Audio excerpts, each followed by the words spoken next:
know you'll enjoy my next guest. He's been amazing audiences all over the country with his fascinating sleight of mind act. Here's mentalist Max Maven. Max?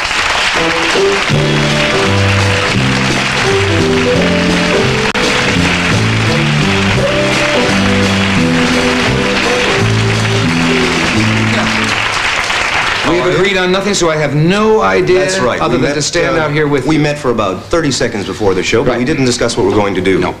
So let me tell you right now, we're going to play a little mind game, and it's sort of like... I have a little mind that you can work with. It would fit well. It's sort of like one of the TV game shows where you get to make some choices and you get the opportunity to win a prize. Right.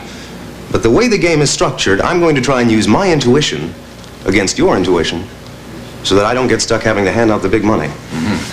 To do this, we're going to use 3 envelopes. Each one has been marked with a letter of the alphabet. That's A, B, and C. And in a moment, Merv, you're going to get a choice of one of the 3 envelopes. Each envelope contains a message. Every message could be considered a coupon because it can be traded in for a prize of some sort. Now, I want you to be thinking about which of these envelopes you're going to go for, but I want to give you some help on this. Most of the time on a TV game show, they don't let the audience help. They say, no coaching, please. But I'd like to get some help from this audience, and I'd like to have everybody here right now think of one of these letters, A, B, or C. Lock it into your mind. Has everybody got one? All those people who are thinking of the letter A, would you applaud? Let me hear how many people. Fair number of people want you to go for the letter A. How about the letter B?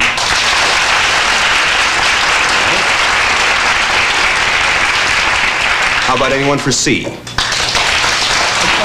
C is unpopular. C seems to be the loser. And I saw a lady applaud for all 3. That's cheating. A, B, and C. The audience has given you their opinion. It's sort of a toss-up between A and B, I think, from their response. But you don't have to follow their advice. You can go for C if you'd like, or B The or underdog. A. You want to go for C? No. Okay, what would you like to go for? But you were hoping, weren't you? I'm not going to let on what I'm hoping until we get to the bitter end. I like to go with the crowd. You're going to go for B. Is that all right with you? Next opinion. Merv, I'm going to give you the opportunity. One piece, baby. Pardon me. I'm going to give you the opportunity to exchange with me. If you'd like to take back envelope A instead of B, you may. I will take B. You're going to stick with B. You can switch for C. No, I don't want to. Have I been fair up to now? You've been fair up to Look inside envelope B. There's a little piece of paper inside. Take it out, but don't read it. Just hold it in your hand, if you would. Before we find out what you've won, let's find out what you didn't win. You didn't tick envelope A. Right. So let's find out what the prize would have been. And all the people who voted for envelope A, you'll get the chance to see if you were intelligent in voting for it. It says you will not pick envelope A. This coupon is worth $100. So you see, Merv, if you'd picked envelope A, I would have had to have paid you $100 in cash. Of course, I knew you weren't going to take it because it says right here you will not pick envelope A. Is that amazing? All right. Well, you could have picked envelope C. Let's see, it was this one. That was the one no one wanted. That was the underdog. Well, if you'd gone for envelope C, the envelope's message reads... Oh, it says you will not pick envelope C. This coupon is worth $1,000. Ooh. Well, C connotes a bad mark in school, or just a passing mark. But you did. And no one likes to admit they're an intellectual. I see. So you pick always a B. I see. You Well, remain humble that way. Would you read out loud the message on that Good note? Lord. Nice and loud for the audience. You will pick envelope B. This coupon is worth 1 round of applause. That is very good. That is really You enjoy your prize. I do. Would you like to join us? I'd be more than happy to. May I present Miss Gabor, Mr. Hi. Maven, Hello, how are you? Nice. and Mr. Cassini? Pleasure. Where would you like to sit for This your is work? fine. All right, fine. Well, can we try something else? Surely. I'd like to try something that would get Oleg and Zsa involved as well, if that's all right with you. I would like to know what that airing means in the It means he lost the other one, and the other one fell off. I'm going to give you something to Well, what does it hold, mean? Zsa. What does it mean? Is that a significant? Well, interestingly enough, if you can get a close-up on that, there it is. You'll notice it's a pentagram, a 5-pointed star. Now, the pentagram is an ancient symbol. When it's pointed upright, it means goodness. And when it's pointed point down, it means evil. You see, and you'll notice that this one turns, so I don't commit myself. Aha, good. All right. All right. You were just in Las Vegas a week or two ago. we were. Do you play when you go to Vegas, or do you? Sure. Once You in do? a while, sure. All right. I did this trip. Okay, did you win? Yes. You did? Good for you. A little bit. Yeah? Well, I'm going to try and win a little game. Ava was on the dice. Sort of a Las Vegas type of Avalon? game. She was on the dice. She won. Well, we'll be right with you, Max. That's all right. Go ahead. Take your time. I've seen the act before. Zsa Zsa, would you hold your hand out just like that? Fine. I'm going to place something into your hand. Would you put the other hand on top? Okay, just hold it solid right there. Don't let it out of anybody's sight. I won't touch it again until we're done.